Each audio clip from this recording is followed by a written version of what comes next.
So this is Jay's way of getting bearings out when he doesn't have a puller.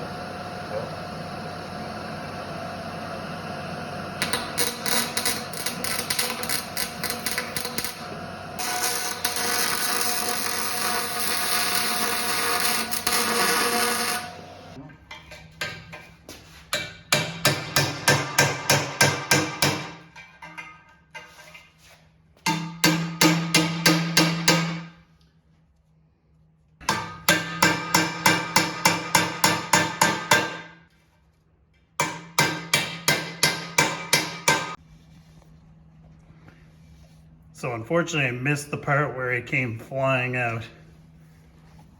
But Jay, do you want to explain your wizardry there? What'd you do? So basically, usually for something like this, you'd use a blind bearing puller, which inserts and has like claws in behind it. You tighten it up and slide hammer the bearing out. Unfortunately, mine's damaged, so this is just an old school tech way that I learned how to do it. And basically, you take the bearing out, so all that's left is the race, which is what's press fit in.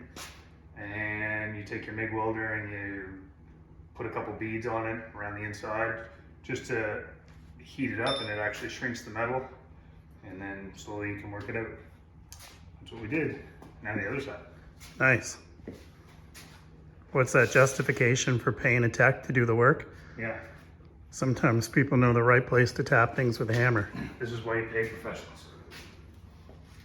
Hey guys, it's Corey from Bad Gas Productions. If you like this video, hit that like button so we can continue to provide you with the content that you want to see. And be sure to hit that subscribe and notify so you can stay up to date with the most current Bad Gas Productions content. From the crew here at Bad Gas, pedal down and hands on the wheel.